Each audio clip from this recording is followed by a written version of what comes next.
Welcome to education point. Biomolecules का last topic देखते हैं। This one is the enzymes. Firstly is the definition of enzymes.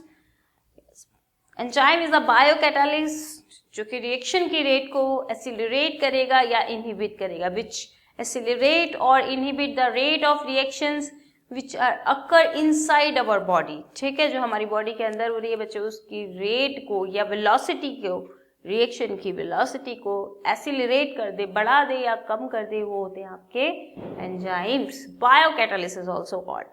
तो यहाँ पे किसने टर्म दिया था? विनहेल्म कुने ने। ये लर्न करना बिल्कुल भी कंपलसरी नहीं है।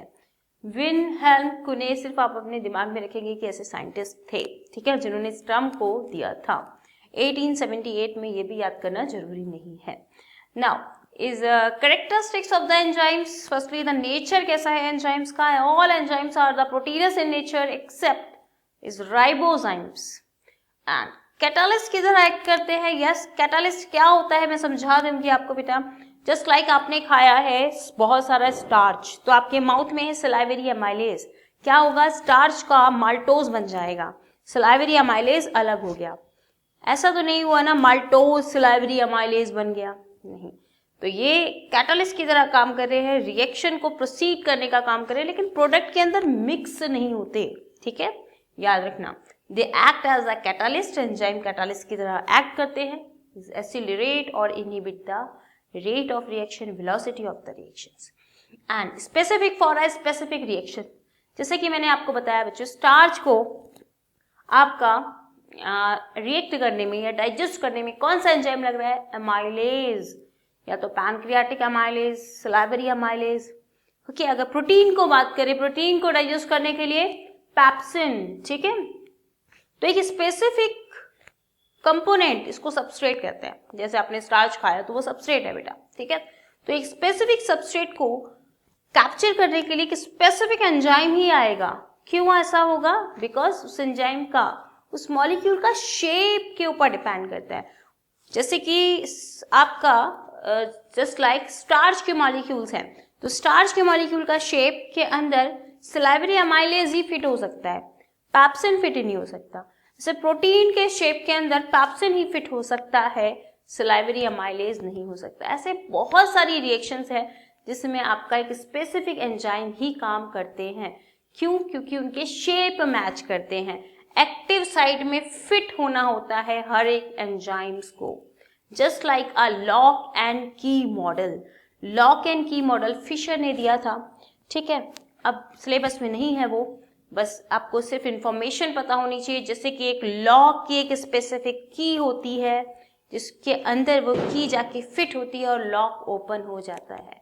ऐसे ही सेम सबस्ट्रेट है, उसके अंदर एक एक्टिव साइट होती है जहां पे जाके एंजाइम फिट हो जाता है। एंजाइम जस्ट लाइक अ की and lock is just like a substrate. तो एक स्पेसिफिक रिएक्शंस के लिए आपको एक स्पेसिफिक एंजाइम्स की रिक्वायरमेंट होगी। Okay, next is use in a small amount. Yes, आपने खाना खाया है खूब सारा, प्लेट भर के खूब स्टार्च खाया है, इतना सलाइवरी अमाइलेज तो आपके माउथ में नहीं है ना, उतने मॉलिक्यूल्स तो है, बस जस्ट नॉट अ क्वांटिटी उतनी नहीं है। आप सपोज दैट 1 kg खाना खाया या हाफ kg खाना खाया, ऐसा तो नहीं सलाइवरी अमाइलेज भी हाफ kg चाहिए आपको, नहीं, मॉलिक्यूल्स तो उतने ही चाहिए, लेकिन this one is a small quantity. Okay, this one is a small amount. Okay, तो enzymes are required in a very small amount as compare to a substrate. Okay, lock and key model यहां से समझ सकते हैं आप बेटा। ये है सबस्ट्रेट, इसकी active site, this one is the enzymes, active site से मैच कर रही है, and this one form a complex enzyme substrate complex, या सबस्ट्रेट एंजाइम कॉम्प्लेक्स बोल दो।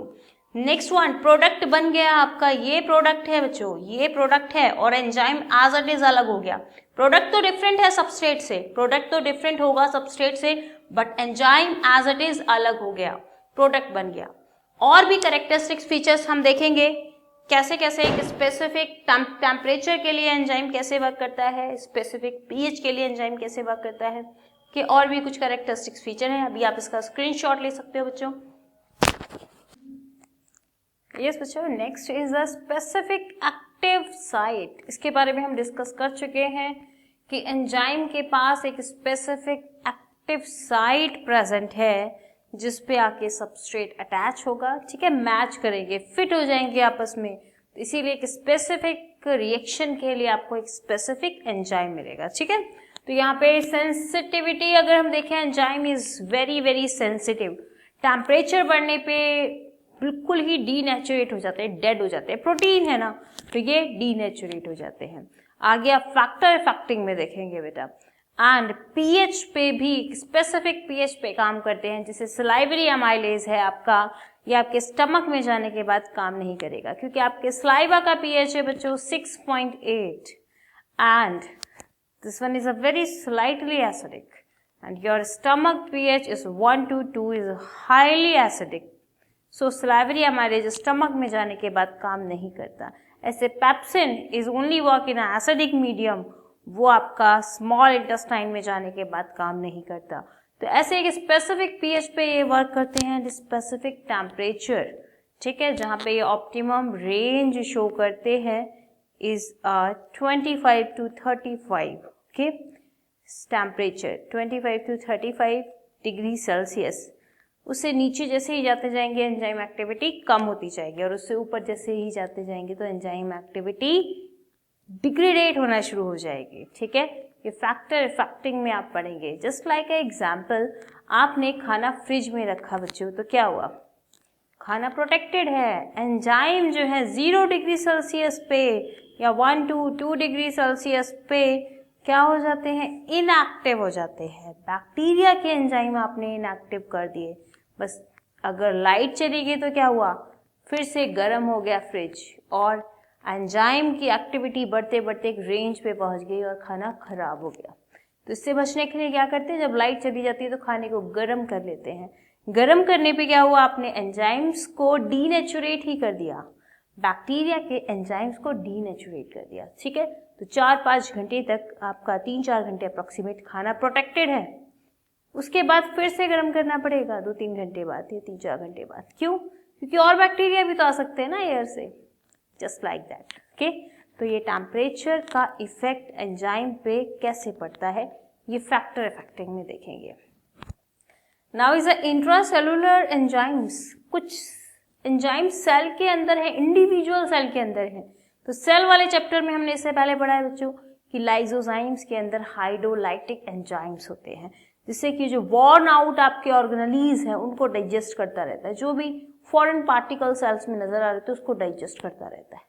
और जो यूनिसेलुलर ऑर्गेनिजम्स हैं, अमीबा, पैरामीशियम, ठीक है, जितने भी यूनिसेलुलर ऑर्गेनिजम्स हैं उसमें तो ये मेन रोल प्ले करता है डाइजेशन का, because having a lipase, protease, carboxylase, ये सारे एंजाइम्स प्रेजेंट हैं, ठीक है। तो यहाँ पे लाइसोजाइम्स के पास मिलते हैं आपको हाइड्रोलाइटिक एंजाइम, स्क्रीनशॉट भी ले सकते हैं बेटा। यस, एंड माइटोकॉन्ड्रिया, माइटोकॉन्ड्रिया तो पूरा आपका रोल प्ले करता है क्रेब्स साइकिल में। Lots of enzymes present participate करते हैं क्रेब्स साइकिल में आपको एटीपी देने के लिए, okay.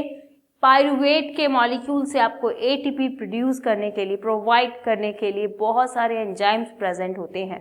These are enzyme present in a cellular part, cell के अंदर प्रेजेंट है, so is a called a that means is a intracellular enzyme. Intra मतलब सेल के अंदर बच्चों, ठीक है।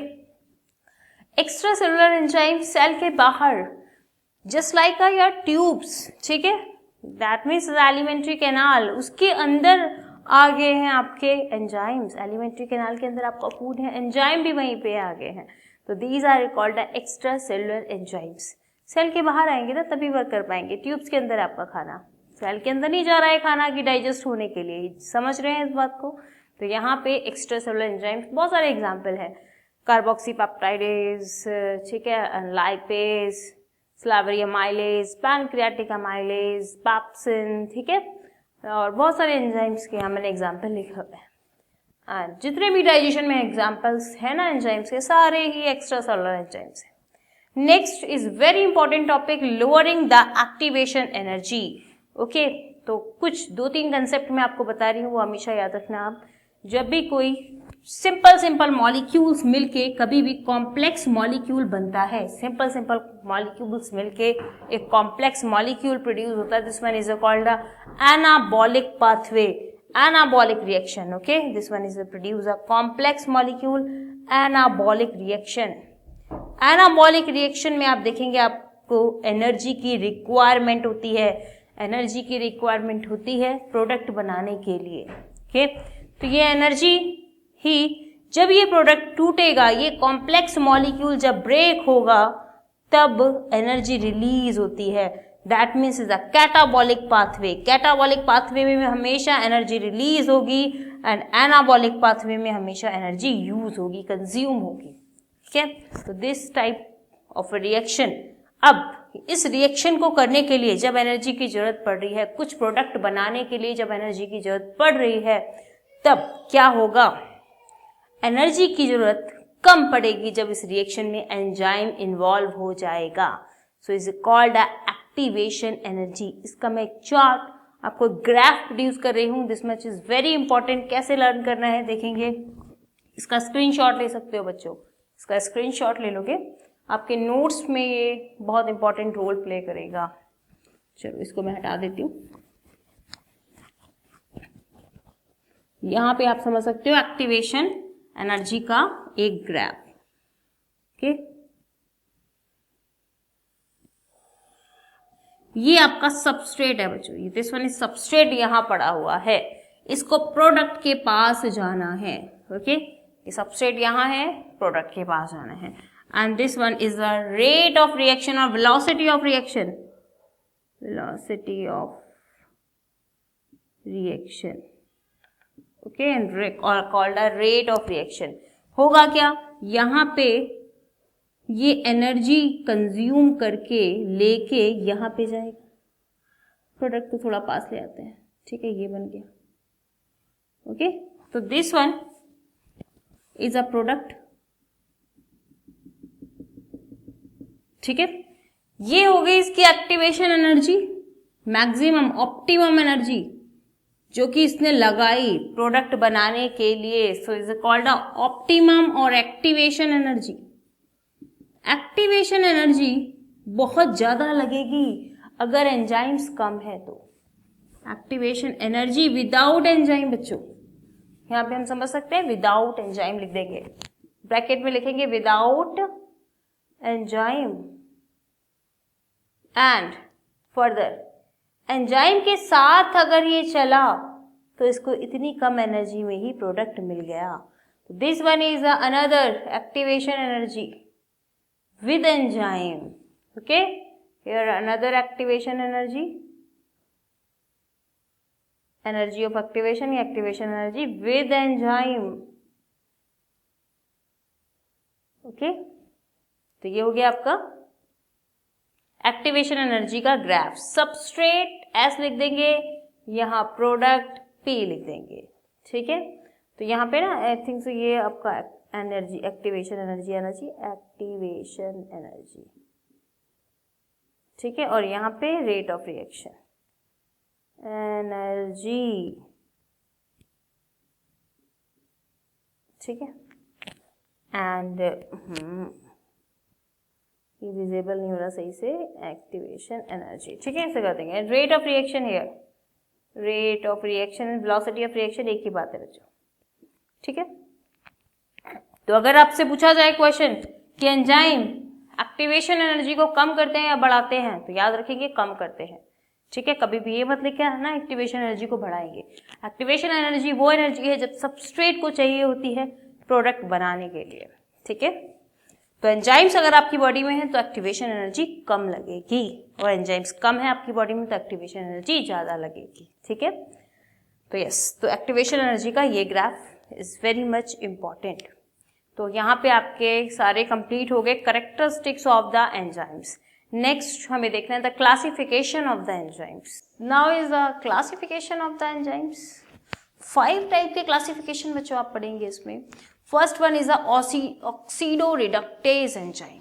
ठीक है, ऑक्सीडो रिडक्टेज मतलब ऑक्सीडाइज वाले सब्सटेंस को रिड्यूस कर देगा और रिड्यूस वाले सबस्ट्रेट को ऑक्सीडाइज कर देगा। ठीक है, कैसे करना है लर्न, देखो one of the substrate oxidise and another one is a reduced.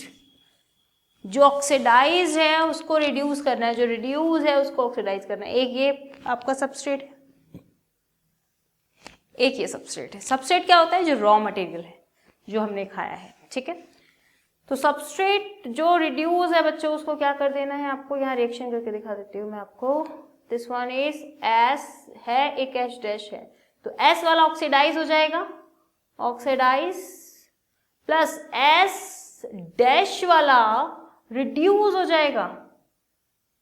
This one is a form oxido reductase enzyme dehydrogenase के।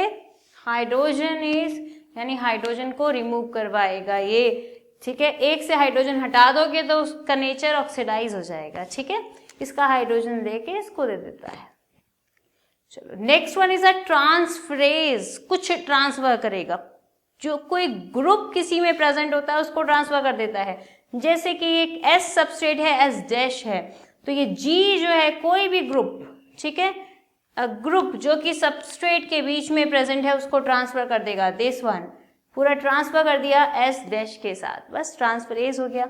ट्रांसफरेज का example transaminase enzymes. Hydrolase water लगा के ब्रेक करो, वाटर लगा के तोड़ो, हाइड्रोलेज, ठीक है।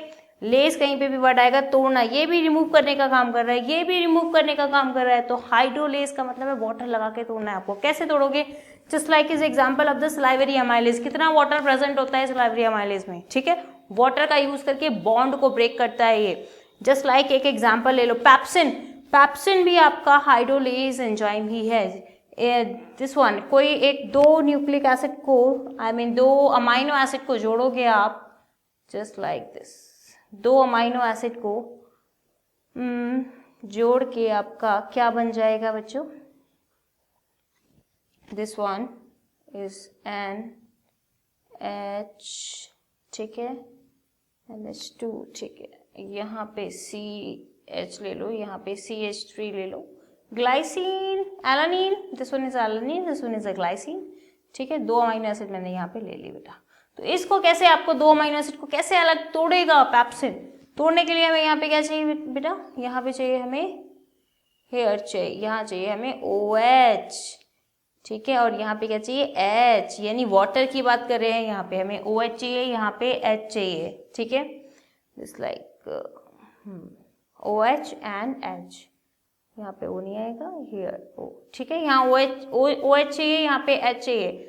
कंप्लीट हमें तोड़ने के लिए इस पेप्टाइड बॉन्ड को, तो यहाँ पे एक अमाइनो एसिड अलग हो जाएगा, यहाँ पे NH2 कंप्लीट हो जाएगा, यहाँ COH कंप्लीट हो जाएगा। तो इस तरीके से बहुत सारे ग्लाइकोसिडिक बॉन्ड हमने देखा था। बॉन्ड बनाने के लिए हमने वाटर को रिमूव किया था, तो अब यहाँ पे बॉन्ड तोड़ने के लिए वाटर लगाना पड़ेगा।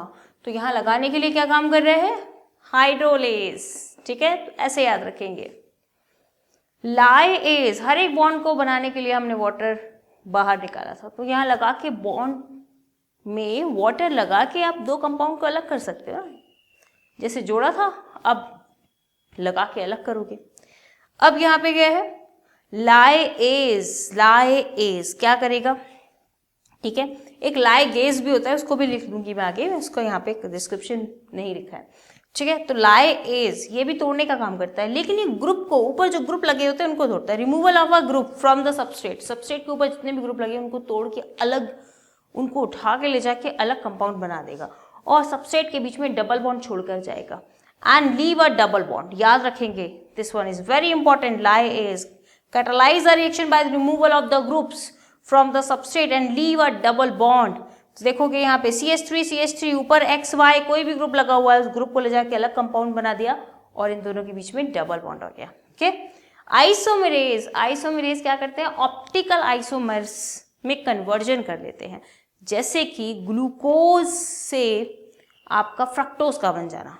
तो ये कौन सा एंजाइम करते हैं? ऐसे एंजाइम आइसोमेरेज, ठीक है।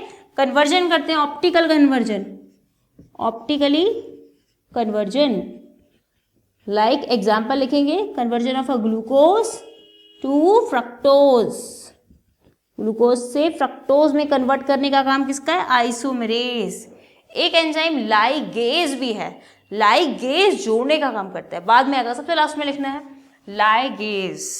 लाइगेज, तो लाइगेज एंजाइम क्या करेगा बेटा, कुछ नहीं, इसमें जोड़ने का काम करेगा। कोई ए सबस्ट्रेट है या एस ले लो, ऐसे ही लिया है आपने, एक एच डैश सबस्ट्रेट है, ठीक है, तो इसको मिला के क्या बन जाएगा, एस एच डैश बन जाएगा बेटा, ठीक है।